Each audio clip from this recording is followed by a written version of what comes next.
Hi everyone, welcome back to always be and satisfied. நான் already உங்கள்கிட்ட சொல்லியிருந்தேன், எக்கச்சக்கமாக மதுரையில் வந்து ஸ்மார்ட் சிட்டி ப்ராஜெக்ட்னு எக்கச்சக்கமாக நடந்துகிட்டு இருக்குது. அது மட்டும் இல்லாமல் இந்த கருப்பாயிரி தாண்டி வந்து சிவகங்கை ரோட்டில் வந்து ஸ்மார்ட் சிட்டி ப்ராஜெக்ட் எக்கச்சக்க மரங்கள் அளிக்கப்பட்டிருக்கு அப்படின்னு சொல்லிட்டு.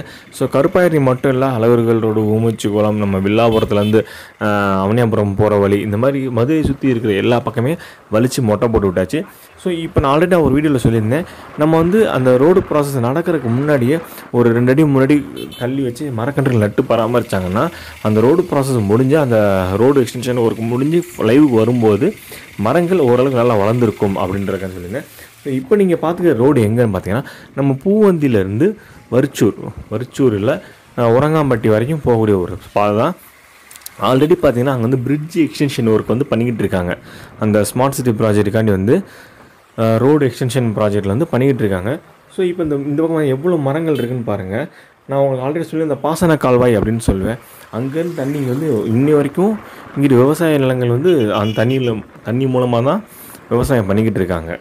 அது மட்டும் இங்கே வந்து எக்கச்சக்க கிரானைட்ஸ் கம்பெனி எல்லாமே இருக்கும். ஸோ ஓகே, நமக்கு அது தேவையில்லை. பட் ஆனால் இந்த பக்கம் இப்போ மரங்கள் இவங்க வந்து எக்ஸ்ட்ரா கொஞ்சம் நட்டு வச்சாங்கன்னா ஒரு 3 மந்த்ஸ் இந்த ப்ராசஸ் முடியும் போது, இல்லை 2 மந்த்ஸ் முடியும் போது அந்த மரங்கள் வந்து வேறு விட்டு ஓரளவுக்கு தளிர ஆரம்பிச்சிருக்கும். ஏன்னா இவங்க வந்து அந்த ரோடு ப்ராசஸ் தண்ணி ஏதாவது யூஸ் பண்ணும்போது சேர்த்து பாய்ச்சினாங்கன்னா ஓரளவுக்கு மரங்கள் வந்து பட் ஆனால் அந்த அளவுக்கு வந்து ஏன் அவங்க வந்து முக்கியத்துவம் கொடுக்க மாட்டேங்கிறாங்க அப்படின்றான்னு தெரில. ஸோ ஆல்ரெடி நான் போட்டிருந்தாலும் ஜஸ்ட் ஒரு ரிமைண்ட் பண்ணுறதுக்காக தான் உங்களுக்கு காமிச்சு இந்த மாதிரி நடந்துக்கிட்டு இருக்குது.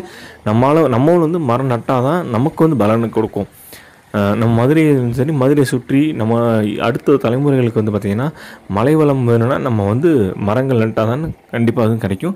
ஸ்மார்ட் சிட்டி மட்டும் இல்லை, நம்ம ஸ்மார்ட்டாகவும் நம்ம மதுரை இருக்கணும் அப்படின்னா கண்டிப்பாக மரங்கள் அவசியம். அதுக்காண்டி தான் ஒரு பதிவு தான் அது. இந்த பக்கம் நான் உங்களுக்கு ஆல்ரெடி சொல்லியிருப்பேன் பாசன கால்வாய் அப்படின்னு சொல்லிட்டு. அந்த பாசன கால்வாய் மூலமாக போன வருஷம்லாம் பார்த்திங்கன்னா வரிச்சூரில் எக்கச்சக்க கம்மாய்கள், குளங்கள் நிறைஞ்சிச்சு. போன வருஷம் இல்லை, முந்தின வருஷம் செம்ம மலையில் இந்த பக்கம் எக்கச்சக்கமான கம்மாய்கள், கால்வாய்கள் ஃபுல்லாக தண்ணி நிறைஞ்சு ஓடிச்சு. இந்த வருஷம் நியூஸ் பார்த்துருப்பீங்க, எக்கச்சக்கமான குளங்கள், கம்மாய்கள், ஏரிகள். அவங்க இது வரைக்கும் 20 வருஷம் தண்ணி வராது, அந்த அளவுக்கு யாருமே கேள்விப்படாத கம்மாய்கள், ஆறுகள், சின்ன சின்ன நதிகள் மாதிரி இருக்கக்கூடிய எக்கச்சக்கமான பேர் வந்து டிவியில் நியூஸில் சொல்லிட்டு இருந்திருப்பான், பார்த்துருப்பீங்க. அது எல்லாமே தேக்கி வச்சதான் நம்மளால் வந்து ஒரு விவசாயமோ எல்லாம் பண்ண முடியும். அப்படின்னா அதுக்கேற்ற மாதிரி மக்களாகிய நம்ம தான் அதுக்கான ஆக்ஷன் எடுக்கணும். இப்போ நீங்கள் பார்த்துக்கிட்ட லொக்கேஷன் எங்கேன்னு பார்த்தீங்கன்னா வரிச்சூர்லேருந்து அந்த உரங்காம்பட்டி ஜங்ஷனுக்கு தான் நம்ம தாண்டி போய்கிட்டு இருக்கோம். ஸோ 2 சைடும் பார்த்திங்கன்னா எக்கச்சக்க மரங்கள் இருக்கும். அங்கங்கே பார்த்திங்கன்னா விவசாயங்களை பண்ணிக்கிட்டு இருக்காங்க. இங்கே இருக்கக்கூடிய மரங்களும் பார்த்திங்கன்னா ரொம்ப முக்கியத்துவமான வாய்ந்த மரங்கள்லாம் நவாப்பழ மரம் இருக்கும், கொடிக்காய், பனை மரங்கள், அதுபோக பார்த்திங்கன்னா தூங்குமூஞ்சி மரங்கள், வில்வ இலை மரங்கள், வேப்ப மரம், புளிய மரம், இந்த மாதிரி எக்கச்சக்க மரங்கள்லாம் இருக்குது இந்த பக்கமும். ஸோ இதெல்லாம் அழிச்சதா கூட பரவாயில்ல. பட் ஆனால் திரும்பவும் நம்ம வந்து அந்த இடத்துல வந்து விதைக்கப்படுகிற மரங்களும் கொஞ்சம் நல்ல மரங்களாக இருந்தால், நல்ல மரங்கள்லாம் நிழல் தரும் மரங்களோடு சேர்த்து நமக்கு வந்து பலம் தரக்கூடிய அரச மரங்கள், இல்லை ஆலமரம், இந்த மாதிரி எக்ஸ்ட்ரா நல்லா இருந்துச்சுன்னா சூப்பராக இருக்கும் அப்படின்றது என்னோடய கருத்து. அது மட்டும் இல்லாமல் நம்ம ஃபேமிலி ட்ராவல் பண்ணும்போது என்ன பண்ணுவோம்னா, ஏதோ மரத்தில் இருந்தால் சாப்பிடுவோம். மரங்களே இல்லை, நம்ம என்ன பண்ணுவோம், நம்ம எங்கேயோ போய் நின்றுக்குவோம். பட் ஆனால் பறவைகள், அந்த குருவிகள், காக்காக்கள்லாம் எங்கே போகும் யோசிச்சு பாருங்கள். ஸோ மரம் நடுவோம், மலை வளம் காப்போம். இதோடு நம்ம ட்ராவல் முடியுது. இந்த உரங்காம்பட்டிலேருந்து பார்த்திங்கன்னா மருதம் டிபார்ட்மெண்ட் அப்படின்னு சொல்லிட்டு ஒரு டிபார்ட்மெண்ட் ஸ்டோர் இருக்குது.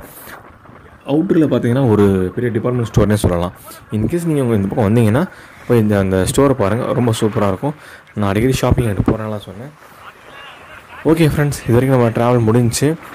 வீடியோ கொஞ்சம் லென்த்தாக தான் போயிட்டு நான் ஓவராக பேசிகிட்டே தான் இருப்பேன். அப்புறம் ஸோ இது வரைக்கும் நம்ம சேனல் சப்ஸ்கிரைப் பண்ணுங்கள், பக்கத்தில் பெல் ஐகானை கிளிக் பண்ணி ஆல் அப்படின்ற ஆப்ஷன் சூஸ் பண்ணிக்கோங்க. தேங்க்யூ.